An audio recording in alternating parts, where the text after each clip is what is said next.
This show is brought to you by Safety FM.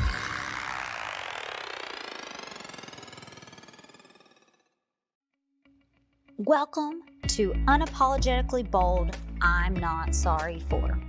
If you are a person that is tired of apologizing for being you, the human part of you that sometimes feels like it has to be different at home versus work versus play, the human side that just wants to be hot, humble, open, and transparent about your wants, desires, and uniqueness.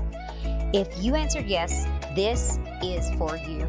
Join me, Emily Elrod, as I dive into conversations with amazing guests about what they are not sorry for in creative and loving ways.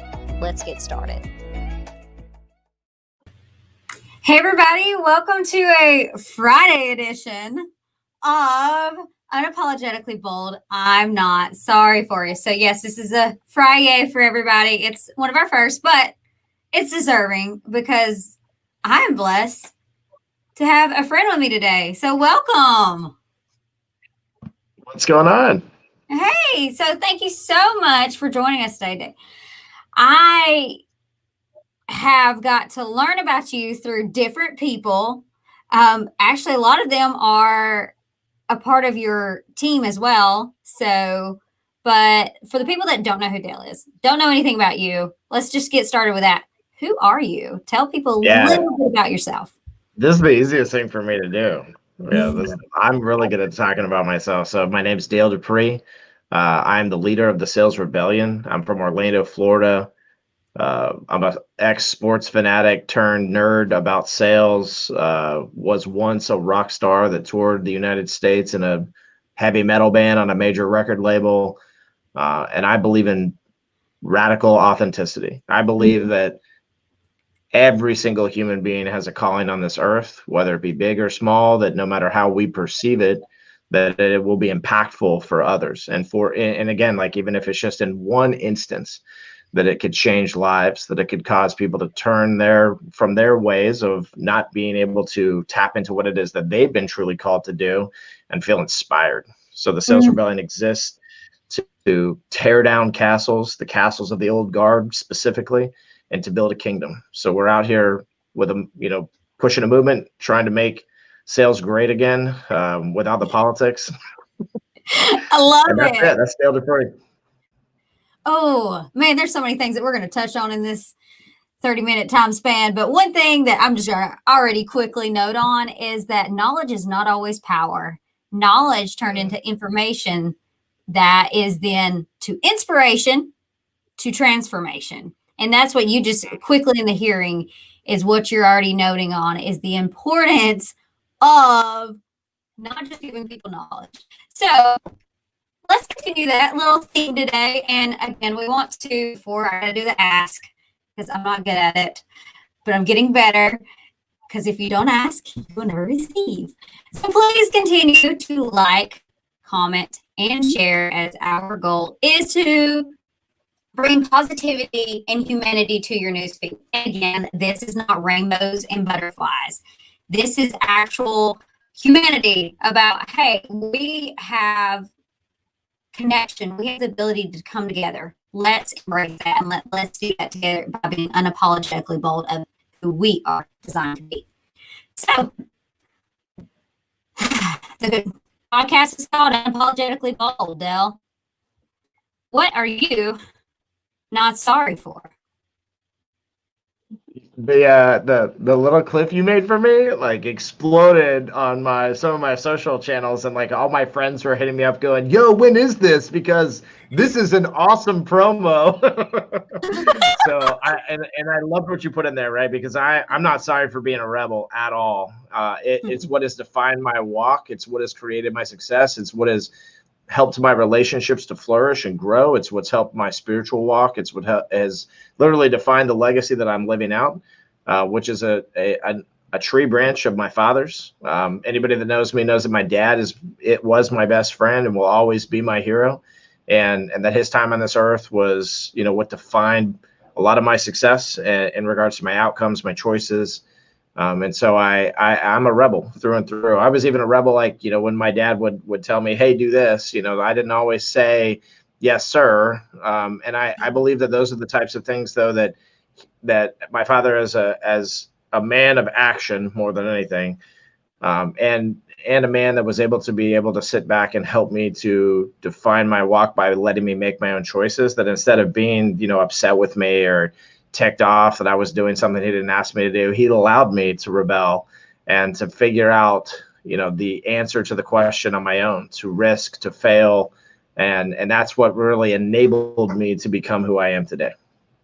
Ooh, I love that. And the one thing that I just want to go ahead and jump into it is failure, and that it is a part of this process. And I was actually talking with a coach, a baseball coach for a D1 university, and we were talking about how kids sometimes seem to be softer now than they were. And he's like, "Is that a bad thing?" Well, I'm like, I don't like to put things as good or bad typically, but for this, what I found is that failure is not a part of their life. It has not been promoted, and they've been called instead of called out. And so, to be a rebel, how important is it to go from allowing people to call you out, but also stepping away from that coddled relationship that sometimes can happen? Yeah, so I never really had a problem with people like speaking their truth to me, right? And I think that I actually helped my rebellion, was that if somebody were to kind of walk up and say, "Hey, I don't like what you're doing," that I would usually meet that with, "Tell me more, but tell me all about that. Tell me what you don't like." And because I think, like, inside of defining what it is that we stand for is the sales rebellion, and who Dale Dupree is from an authentic and altruistic standpoint, is that I am 100% through and through a lover. And I believe that people specifically, again, like I said, have a purpose. And so when it's up, or someone comes at me, passive aggressively, or someone says something about me on the internet sneakily, like, I like it all.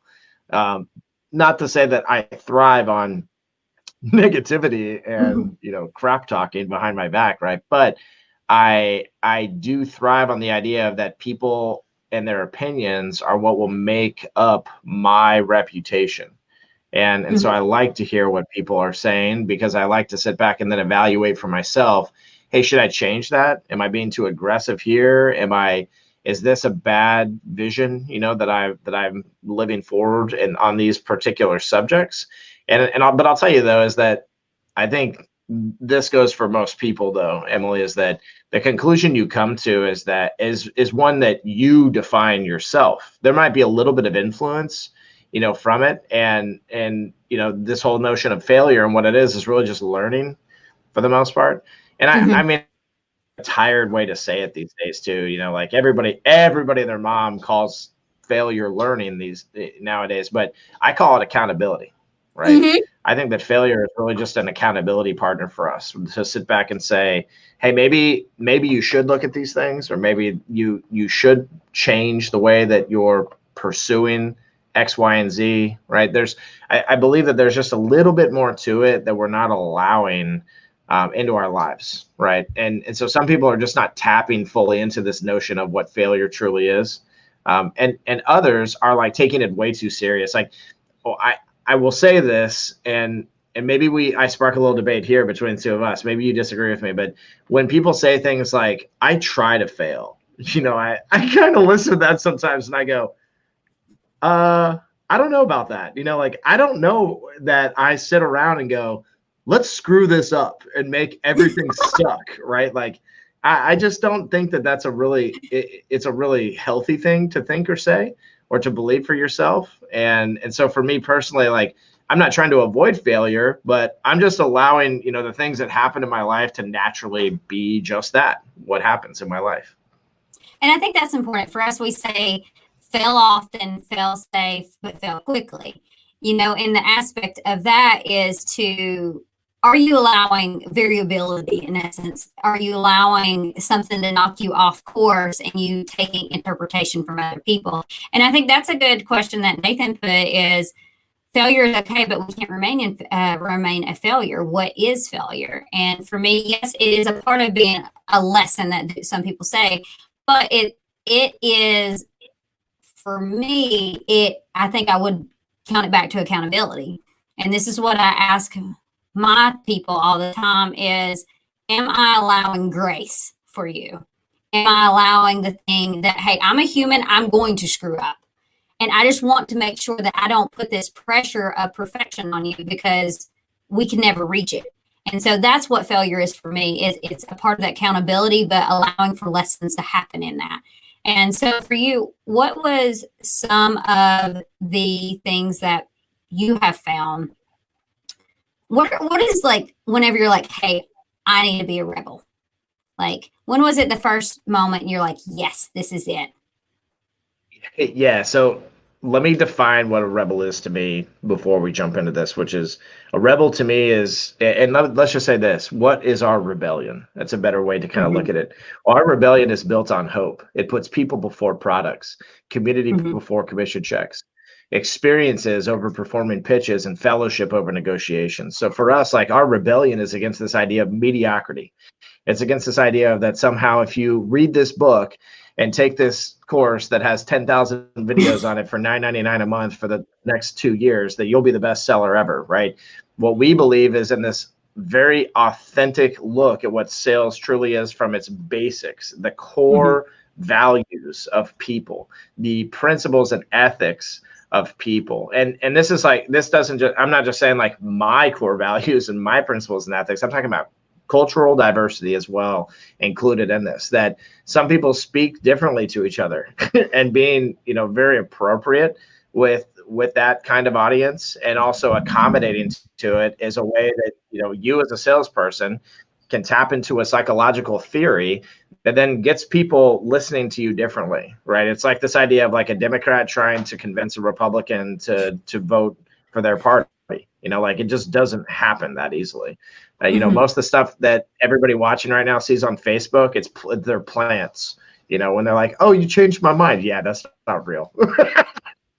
Go to Thanksgiving dinner and you'll have the real conversation around those kinds of things, right? But so this idea again is based around accommodation theory inside of psychology, and that's what the rebellion stands for. And that's what I rebel against, is I rebel against this notion that we don't need those things, that we should just rush to the finish line, that we should force people down a funnel, that we should get people to sign deals because they're stupid and they don't know any better and they need us, right? I rebel against those things. And so for me, it was pretty quick. It started in the music industry when I first recognized and realized why I was a rebel and why it was important to be a rebel, because there was a lot of temptation on the road. There's the ability to be able, extremely promiscuous, right? To become an alcoholic, to try every drug you've ever imagined.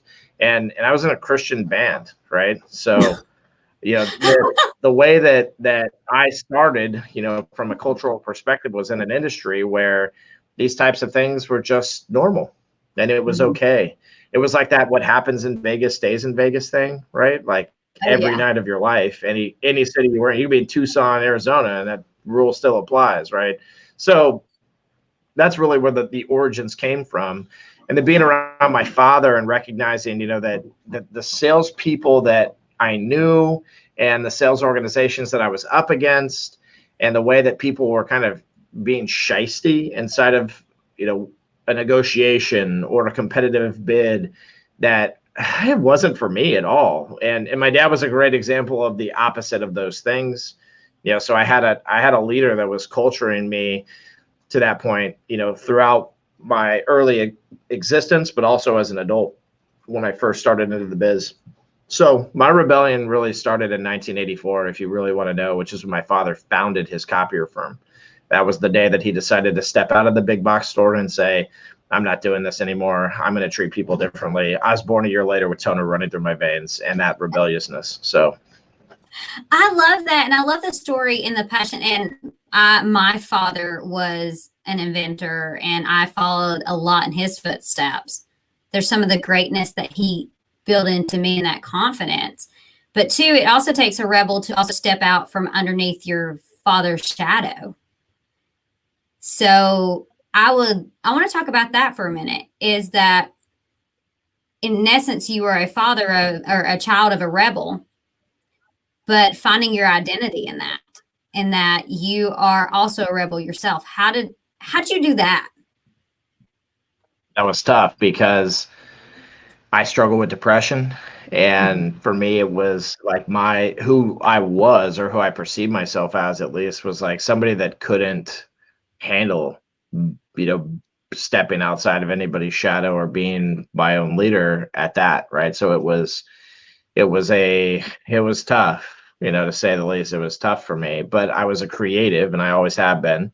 And so as a kid, my mom would tell the best stories of me, just getting like a couple of popsicle sticks and some tape and crayons and making, this elaborate story out of this thing I was building and what it was going to be used for. And so there was just something in me in particular, in my very being and at my very core, that was very unique, very creative, and it was influencing me. But there was this struggle that I had with this idea of who I was from this sadness perspective, and my depression. And I attempted suicide at a very young age. I was a teen, and it was one of the worst days of my life, without a doubt. And I was saved by my mother basically coming home and interrupting the progress. And Oh, wow.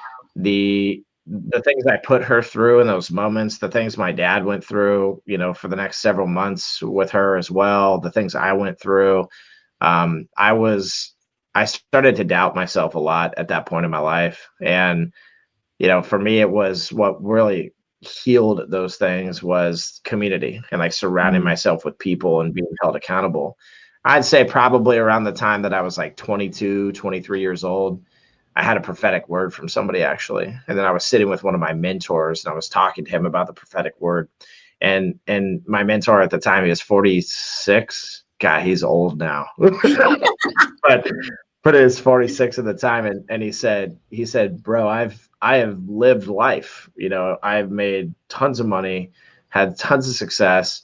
And I'm sitting here before you, this little old kid in copier sales, just getting into copier sales in the middle of Titusville, Florida. If you want to look that up, feel free, and try not to be depressed yourself. Right.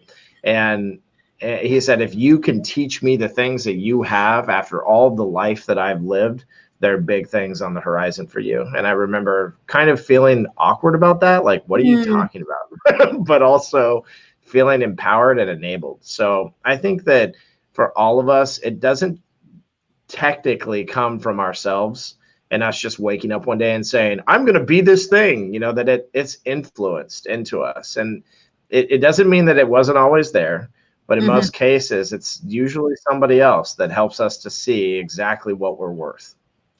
I love that. And I'll say I had the same thing with me. As I had a professor, he was actually the vice president of the Olympic Games in Atlanta too. And so like I already looked up to him as is. He basically said, I can predict any bit of what my students can or will do in their future up to like, he's like 97%. He goes, I don't know what you're doing. I just know you're going to do great things.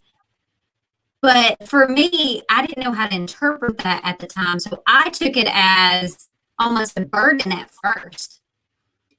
But for you, what have you found to help you? Like the sphere of influence is beyond impactful. At that time, I had him. He was my only mentor.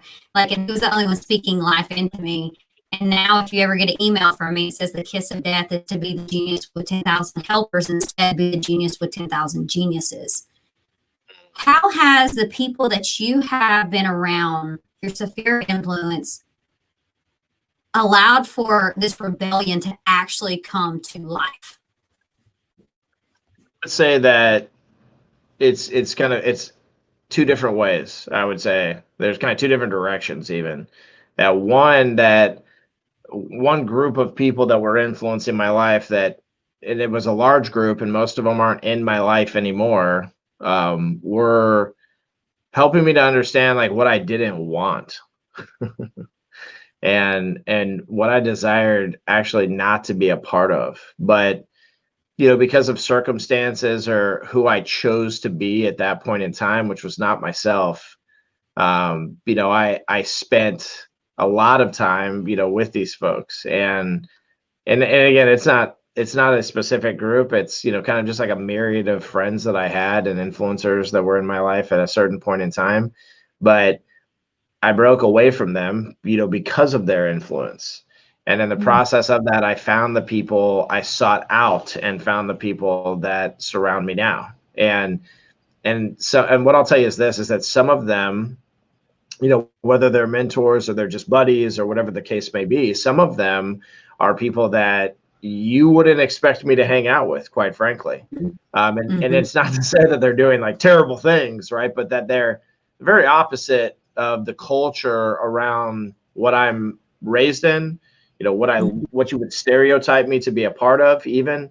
And I find that to be an extremely important part of my walk, though, too, because culturing yourself is this idea of awareness, right? Because you can be aware of, once you figure out the awareness around you, which is extremely important, you can then take that same principle of awareness and you can start to become aware of others, and which is extremely powerful. And so that awareness of others is a massive unlock for anybody, but specifically for me and my success. And I would say that, putting people in my life and in my sphere that either through happenstance, which I call divinity, because I don't believe in luck, have come into my life, or through, me going out and actually trying to find them, like saying, I want to find somebody like in this industry that acts like this or does this, or, whatever the case might be. Right. So I would say that in both instances, though, the influence, the sphere of influence has been extremely important, whether it was negative or whether it was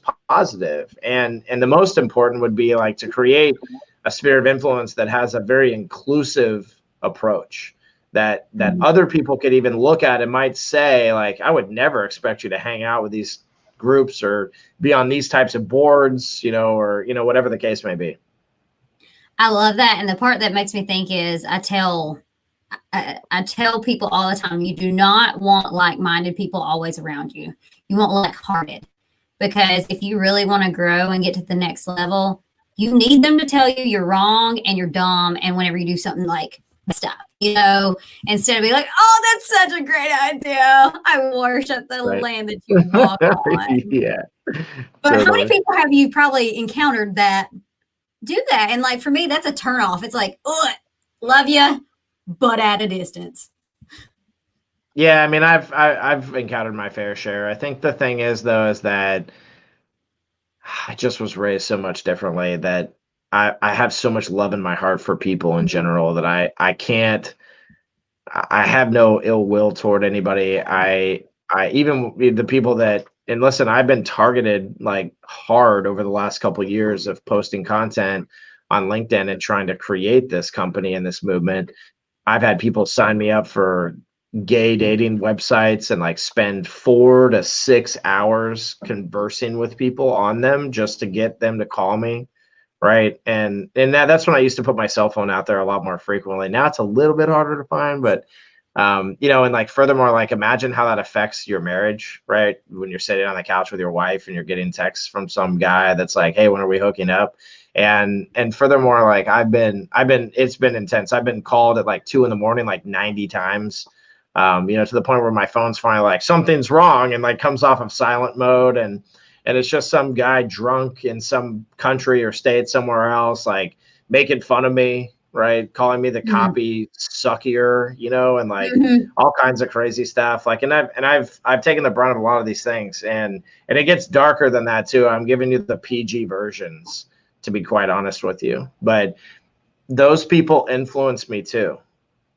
And I would say that, like I welcome that negativity because it helps me to keep a head on my shoulders around the idea of what like exists outside of my little bubble, and that there are people that truly need this influence, and they don't like it, they don't want it, and that is because they're comfortable in their little status quo bubble. They're comfortable with the things that they've built that they can control, and I'm not something that they can control, and because of that, I'm here to wreck their party, fully wreck their party. So that's so true. And it's cognitive entrenchment is what we call it in the psychology aspect of it. And it is basically in trenching your thoughts to see that you can see it differently, but it's for me, all of our stuff is based on love, and that it is a biblical principle is to be patient, kind, honest, understanding, and not boasting of ill will.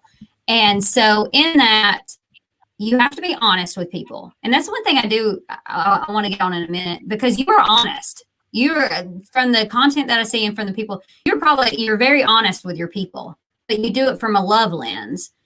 But the power of coming together and seeing people as humans, I say that my war is not with another man, it's with a deeper meaning, and it's with something bigger.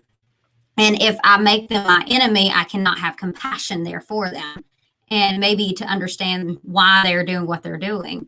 And just because I'm a nerd, the psychology aspect, I like to kind of understand or slightly put myself in their shoes. Sometimes I can't, but maybe what has happened for them to get to where they are. So all that to say is I can see why you're successful.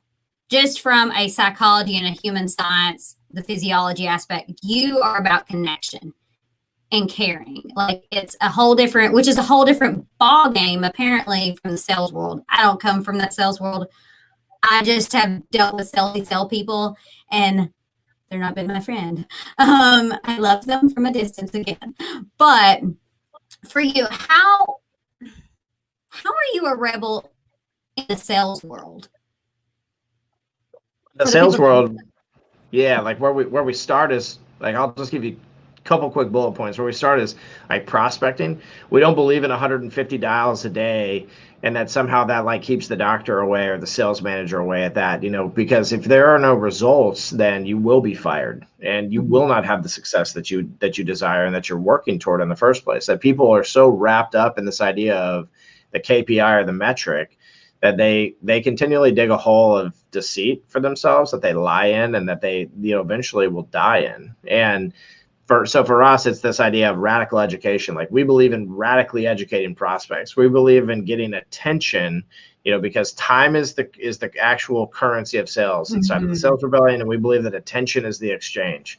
And then storytelling, putting storytelling back into the mix so that we can highlight who it is that we are, what it is that we want to accomplish with the person that we're speaking with, and allow them to also relate into the story easier, find familiarity, and to be the hero of said story as well too. These are the types of things that are just very simple that we make mindset shifts around, and that we've created actual courses and literal talk tracks, if you will, based on these concepts, and also outreach methods themselves, such as sending out things like the crumpled letter that people can download for free at crumpledletter.com and try themselves.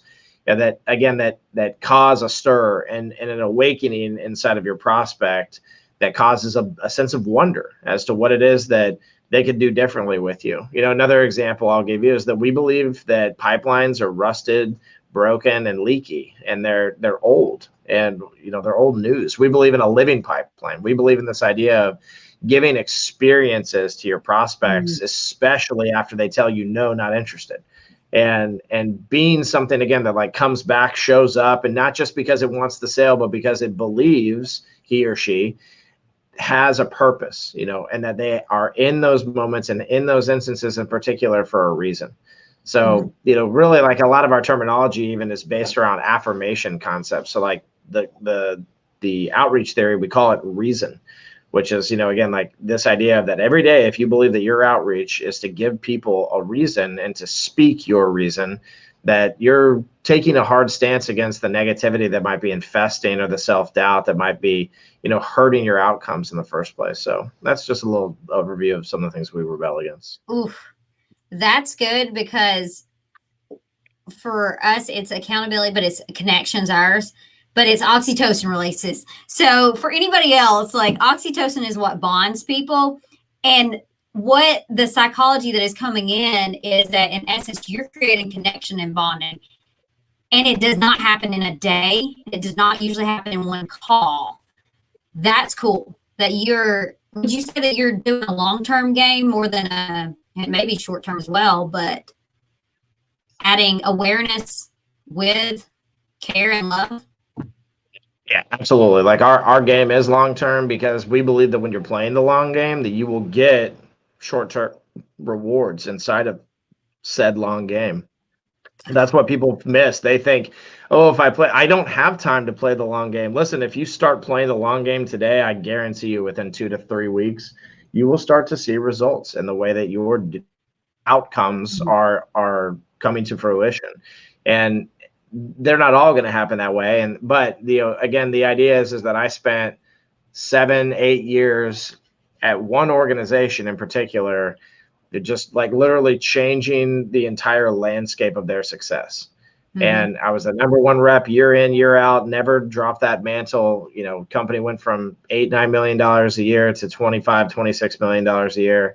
And we didn't do that because, we were growing the sales department. We did that because the sales department was growing itself, right? Like the people. And it was me, more than it was me going out and bringing in massive amounts of net new business and playing this long game. Because, imagine spending 1 year of your existence in sales doing zero prospecting and writing $2+ million in revenue between you and your team. And by team, I mean the people you're in charge of. I was a sales manager at this point, and it'd all be net new business. Those are the types of things that are just kind of unheard of in general, but I live them out, and I encourage and help other people to live them out as well. I think that is awesome. So I know we're getting at the end of the time. I do want to pop up this question. Jacob says, how do you think personality types play a role in this? We were talking about failure at the time because different personalities types take failure differently. What would you say to that one? So I would say that the one thing that we do is that we tend to do is we use something like a personality type in particular, and we kind of make a judgment on it and say like, oh, this will work for you, or this won't work for you. What I want to say to that is that a lot of time we take the wrong approach on this subject. That's really what it is like a personality type says, oh, I could never do that. Yes, you can. Because it's not about the action that we're talking about here more than anything. It's about the basic principles, right? So you were just discussing psychology. That's what our whole entire theory and concepts are based on. My wife's a neuropsychometrist. She's got a master's in psychology. I was 18 years old, going to her. And then at 22 was when it was really interesting, right? Because she started it when I was in coming out of high school into college. She robbed a cradle by 8 months. So she's a cradle robber. But so she was in college. I was in high school. I was learning the things that she was doing. I was asking her questions about psychology because I found it fascinating that she could kind of like diagnose people essentially. And what I slowly started to learn for myself was that everybody responds to these very basic things, and that everybody will have a very similar talk track or pattern, I should say, around these basic principles. And so we sat back and said, all right, well, I'm nuts and extremely audacious and super creative. And so my stuff's going to be a little bit different than other people's. But we've got 40+, 50+ year old introverts, that have never, exceeded quota, never been A players, that are doing things they never thought that they could do in their entire existence, using our methodology and using the mindset that we help them to adapt to, more so than, specifically becoming the mini copy or warrior, right? Because it's about you as an individual more so than anything else. And it's about not allowing these stereotypes and this concept of like, you're an introvert, so you're not going to be able to do this, to define you. I think that's so important too, to note on that it's mindset. So I'm a twin, and I've always been wondering, because there's somebody like me, like nature, nurture. Yeah, but we have the same. So what makes us different in our mindset? And that's one thing that I really want to challenge people to, is that an unapologetically bold mindset is that it's in your brain. And because if you think you can't, you won't. But if you think you can, literally your brain will start seeing ways to find a solution to that problem. And then ask people. I always say you got to have your genius roundtable for them. So I appreciate that. So two-part final question. First question. people are apologizing for being a rebellious person. They're rebelling against society norms. They're rebelling against like what their culture is saying in work, or it could be life. Like they're rebelling against things, but they know that it's right. It's the right thing to do. What would you tell them? Just trust your gut. Trust what it is that yourself is telling you, and make sure that you're also questioning it though, and asking, is this an altruistic approach? Is this inclusive? Am I just trying to make money? Am I just trying to gain fame? Am I just trying to get attention? Or am I truly trying to serve the community in which I breathe, eat, sleep, and live my life? Amen. And then finally, if people want to reach out and get connected with you, how can they find you? Yeah, you can find me right here on LinkedIn, linkedin.com/in/copy warrior. You can head over to salesrebellion.com. But if you got Facebook, Instagram, YouTube, Twitter, Snapchat, TikTok at Sales Rebellion, or just the URL and then /Sales Rebellion on any of those platforms, come find me. So you can find him anywhere. And I am so blessed that I found you here today on the podcast. Thank you so much for joining me. You are such an amazing person, and people really get connected with him. And I hope everybody has an amazing and blessed day.